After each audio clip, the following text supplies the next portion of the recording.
Can you imagine giving birth or welcoming a child into your home only to be forced to go back to work not even 2 weeks later?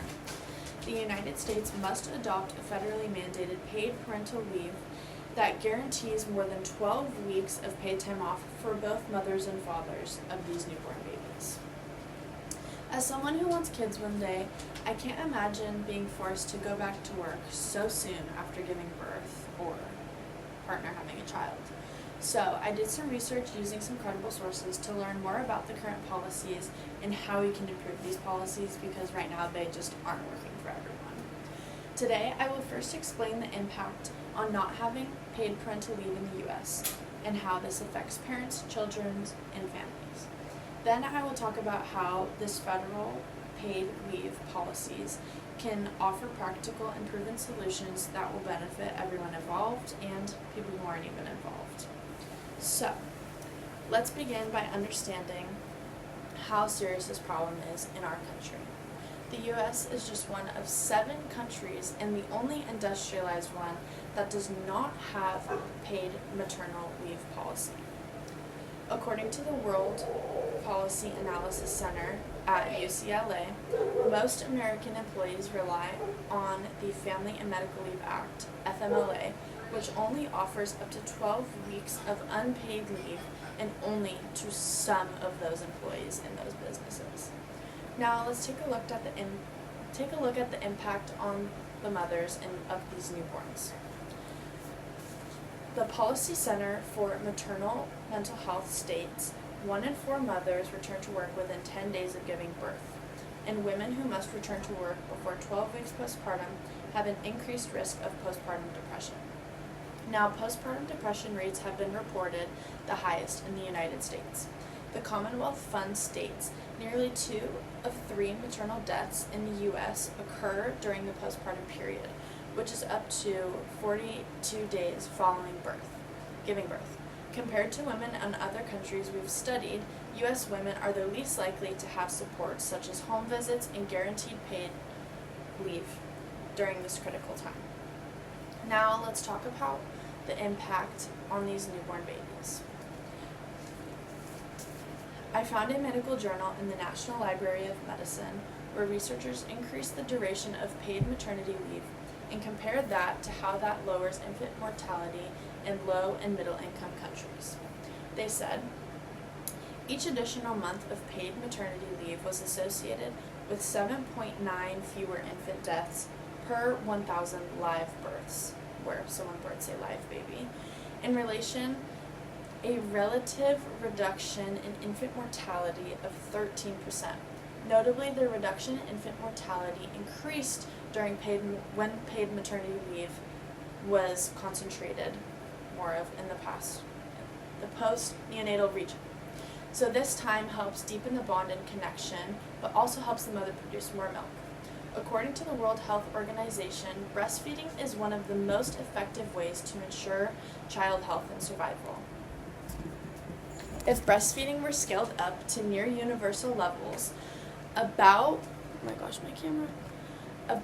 820 child lives, 80 to 100,000 child lives would be saved, and 40% would be improved if they were exclusively breastfed.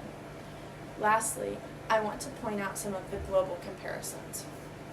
Here are just some of the countries that get 100% paid maternity leave: Brazil, Costa Rica, France, Germany, Mexico, India, Portugal, and many more. Some of the longest paid maternity leaves are given by Sweden at 69 weeks, Bulgaria at 59 weeks, and Canada at 50 weeks. So even though these countries don't give the full time or the full paid amount, they still give the moms really important time with their newborns. Meanwhile, the United States just gives anywhere from 6 to 12 weeks, 60% to 90% pay depending on the state. This is all from Velocity Global with data from as recent as 2025. Now that we've discussed the problem, what can we do to change it? The United States should create a federal paid parental leave policy that offers more than 12 weeks of paid leave for both mothers and fathers. Here's information from the Pew Research Center summarized by the MGH Center for Women's Mental Health. While 11 states have passed paid family and medical leave laws, the United States has no federal laws protecting the right to paid family or medical leave. In fact, the United States is the only nation in the developed world that lacks the paid parental leave. Now, the United States can adopt the National Paid Leave Insurance Program that I have brainstormed.